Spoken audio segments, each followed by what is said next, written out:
Right now on Working for You, frustration with parking enforcement in downtown San Diego. Why a couple had a pretty good reason to fight a parking ticket.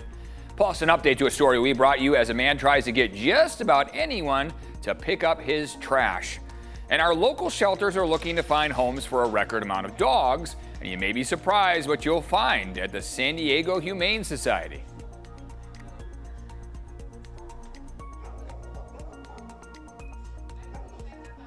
Hello, and thank you so much for joining us, everyone. I'm Eric Connard. You know, here at CBS 8, we're working for you, listening to your concerns, investigating your questions, and finding solutions that matter in our community.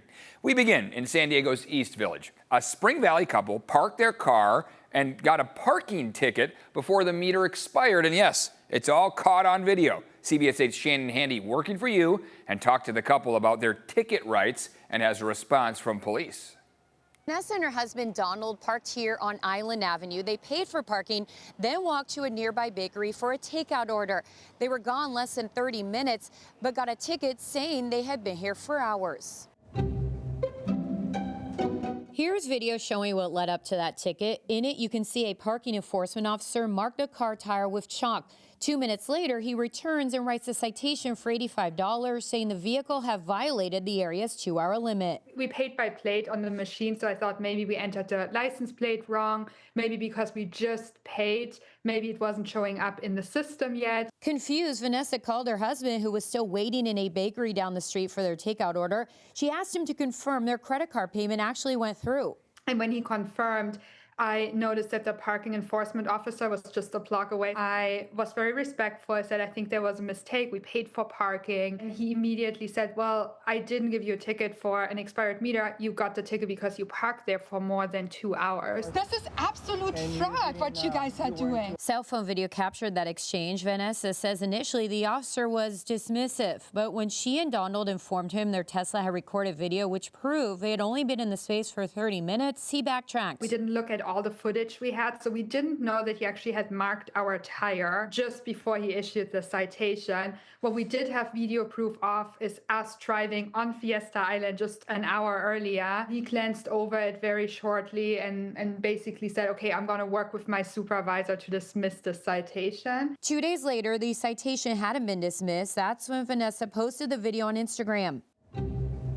So far, it's been viewed more than 800,000 times. Some people commented and wrote messages saying the same thing happened to them here in San Diego. What pressures are being placed on these officers to where they feel like they have to falsify evidence to generate these small citations to generate that income? We reached out to San Diego police asking about this case and if parking enforcement officers have a daily quota.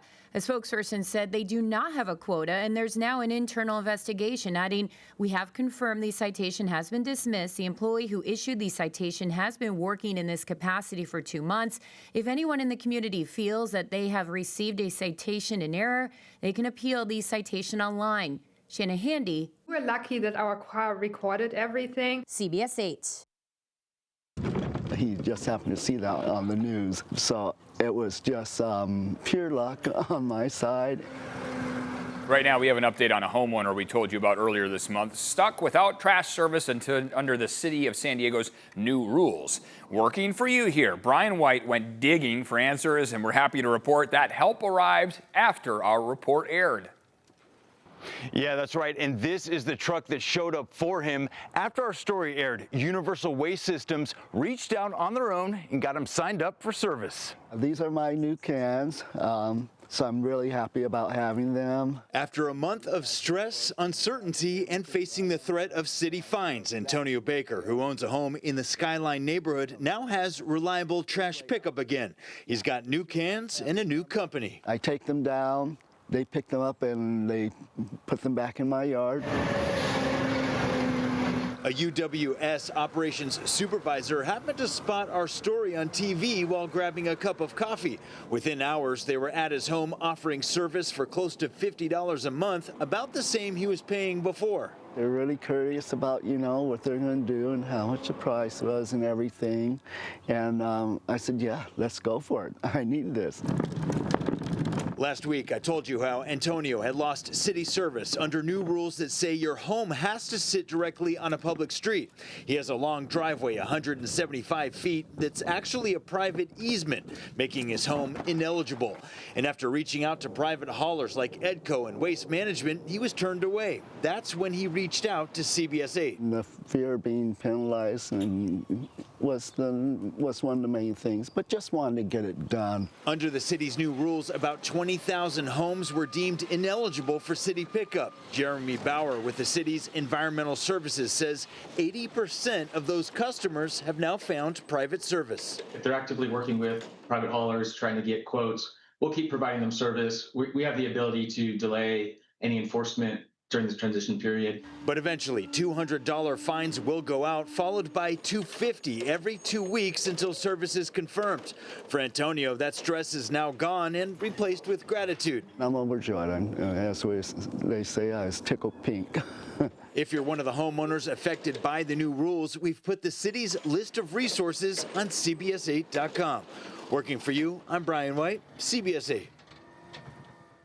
And if you're thinking about adding a furry friend to your home in the new year, you will have plenty of good options. The San Diego Humane Society says it took in more dogs in 2025 than ever before. And as CBS 8's Shannon Handy shows us, that increase includes some breeds considered highly desirable.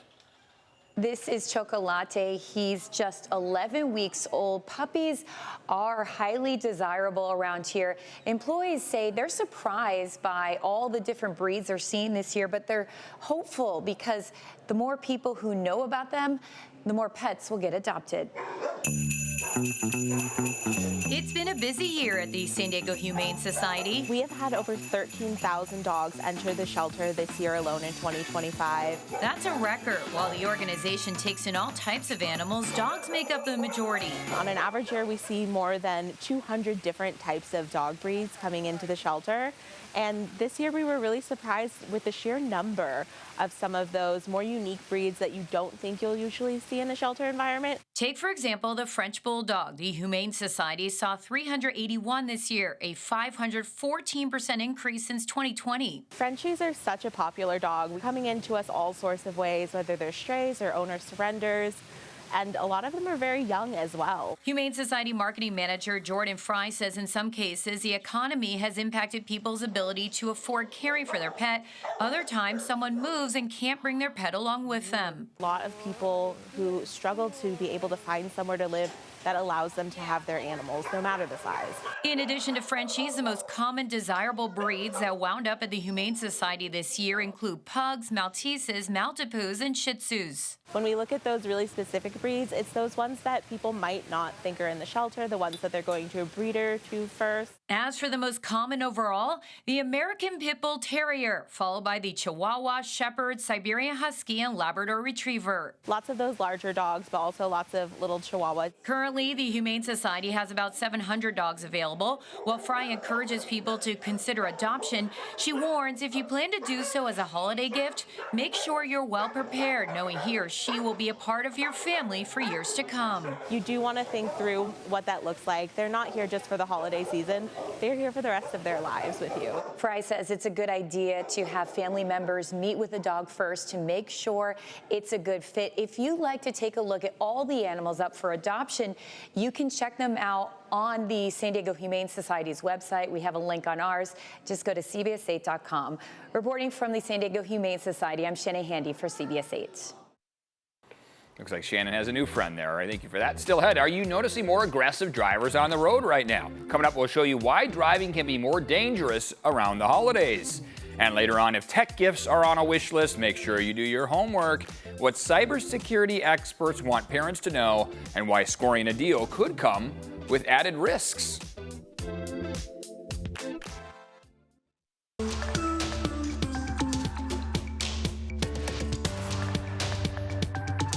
Welcome back here. Hey, state lawmakers demanding answers now after an 8-hour shutdown on Interstate 5 right here in Del Mar left thousands of drivers stranded. Perhaps you were stuck in this. On December 5th, a man refused to come down from the Del Mar Heights Road overpass. The freeway was shut down from 11:30 a.m. until 8 p.m. with limited detours and few, if any, ways out of all that gridlock. It was the third closure of Interstate 5 in 90 days, and lawmakers say it raises serious concerns about coordination and communication. A prolonged freeway shutdown is not just an inconvenience. It's not just an inconvenience. It is dangerous.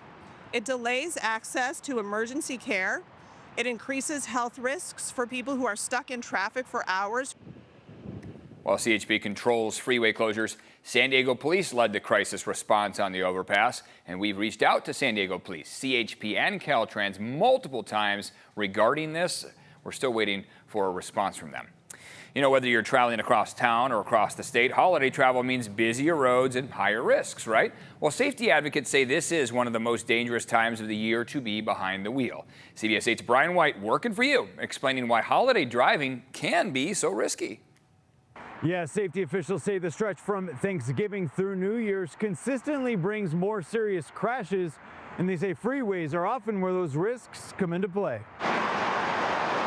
And this holiday season, there will be no shortage of cars on the road. AAA projects nearly 9 million people in Southern California will travel by car for these year-end holidays, adding congestion, longer drive times, and more opportunities for deadly mistakes. The reality is more people on the road means more careless actions. It can mean fatalities, injuries, deaths, of course. Tammy Guido McGee travels the country talking to teen drivers about the real-life consequences of dangerous driving, a message shaped by personal tragedy.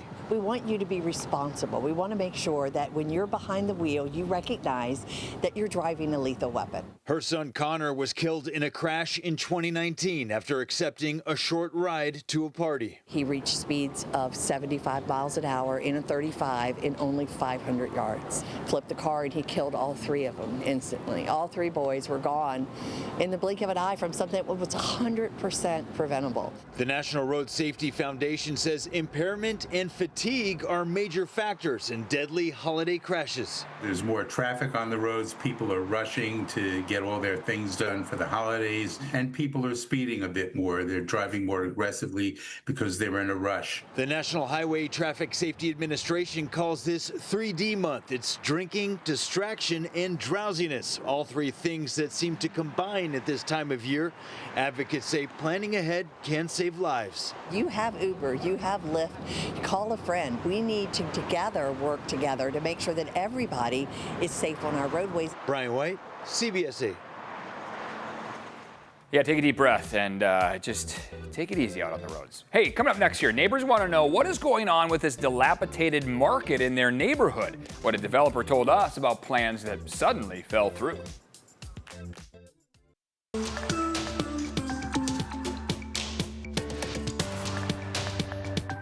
Welcome back here. Near Sunset Cliffs, a shuttered neighborhood market drawing growing complaints from the community. Looks pretty bad, doesn't it? The boarded up site and rundown green fence have neighbors demanding accountability and a plan for the future. CBS 8's Brian White working for you to find out what's next. Yeah, take a look at the condition of this building and the fence surrounding it. Neighbors say they've been watching this place crumble for years, and now they want to know what's happening here. It looks kind of shaggy, raggedy. Looks like it doesn't belong here, you know? They should have been knocked it down or something. From the dilapidated roof and boarded up windows to that sagging green fence, people who live and walk past this corner say this property has been an eyesore for far too long. It looks run down, looks like it's been knocked down a little bit.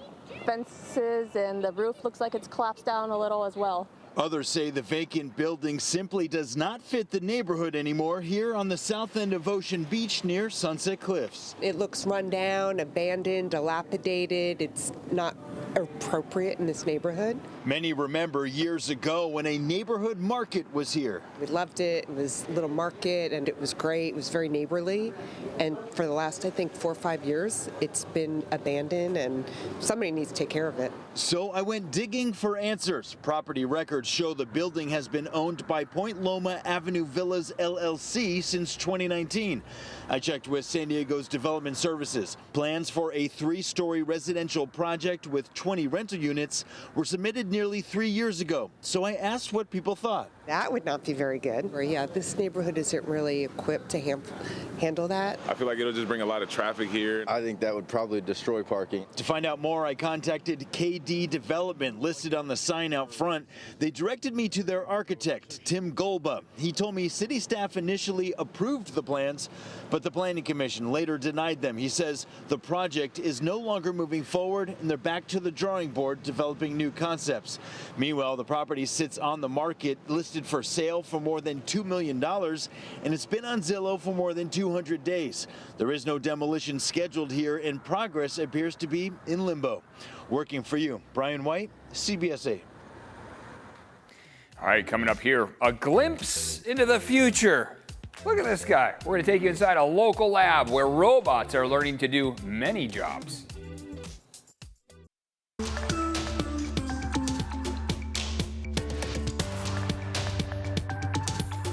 Welcome back here. You know, companies like Amazon say robots could eliminate the need for hundreds of thousands of workers in the coming years, and that raises a big question. Are robots taking human jobs? CBS 8's Brian White working for you and takes us inside UC San Diego's Robotics Institute for a look at what the future may really look like. Amazon is betting big on automation. Internal planning documents suggest that by 2033, the company could be selling twice as many products, but with far fewer human workers. That shift alone could result in up to 600,000 fewer hires in the U.S. than would otherwise be needed, reshaping a significant portion of the workforce at one of the country's largest employers. But what does that really mean for workers and for the future of labor? There are certain job functions where robots will go in and replace people. Dr. Henrik Christensen runs UCSD's Robotics Institute. He says the story isn't about robots replacing people, it's about filling gaps. We're taking away what I would call dirty, dull, and dangerous jobs. So we're not killing jobs, we're displacing jobs, we're moving them to other job functions where they're more valuable. And here at UCSD, researchers say they're building the next generation of robots designed to work with humans. This is a humanoid robot. We sort of call it Dr. Robot. And the idea is that you can now send out this humanoid to be the remote presence of a doctor so they can actually do remote surgery. So it's a way of making the best surgeons available anywhere in the world. To support farmers across the country facing severe labor shortages, the team is building robotic hands that can gently harvest fruit right off the vine. You can see it's sort of very flexible here, but very stiff in this direction. And we've done it by just using very regular measurement tape to do this. From lightweight drones inspired by nature, modeled after bee wings, to autonomous golf carts and scooters, and 6-legged walkers made from 3D printers. Dr. Christensen says robotics combined with AI could power a new economy. We're building much more interesting robots. So I think we're using this to grow the economy in the U.S. and elsewhere. Here at UCSD, robotics research is moving fast, highlighting both the potential and the uncertainty around the future of human jobs. Brian White, CBS 8.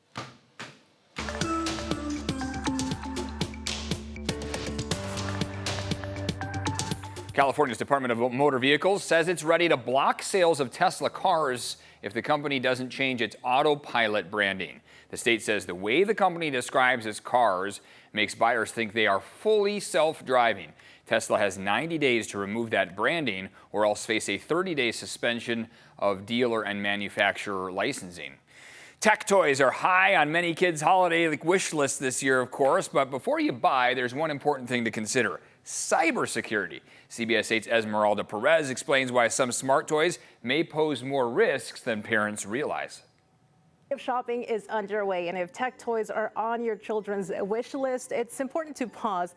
As a cybersecurity expert I spoke with shares what to know before you wrap that gift. It's the season of giving and wish lists. companies. But anyone buying tech-powered toys for children is urged to be cautious. It could be anywhere from 6 months to 16, 17, 18 years old. According to University of San Diego's cybersecurity adjunct professor Nicholas Behar, a lot of the toys on the market right now often come with smart components like Wi-Fi, cameras, and microphones, and that should factor into every gifting decision. He says it's not just about one toy. A lot of them have connectivity. Anything with any electronic component, Wi-Fi, Bluetooth, speaker, microphone, or screen, parents should check to make sure that there's some kind of security behind those toys being provided by the manufacturer. Behar says look for secure defaults, making sure passwords and networks used to control the toy are protected. One major concern, audio transmission. If connections aren't encrypted, cyber criminals could potentially send unauthorized audio messages to children. So some of the toys have microphones and speakers built in, and if there's a vulnerability or a flaw in the software that the toy is running on, somebody could potentially take advantage of that to broadcast explicit or obscene messages. And while off-brand toys may come with a lower price tag, they can potentially also come with higher risks. So when they're off-brand, a lot of the times they don't have the resources, or they don't really think about, hey, we need to build security into this toy, because either they don't have the budget because the toy is so cheap, or they're just trying to sell as many toys as possible. And if you're committed to buying a tech toy, make sure that you stay vigilant, understand exactly how the toy works, and you do your research. Esmeralda Perez, CBS 8. And let me add one more tip. Make sure you read all the reviews, because a lot of parents will share the experience they've had with those tech toys as well. That's going to do it for us here. Remember, if there's something you'd like us to look into, email us at workingforyou@cbs8.com.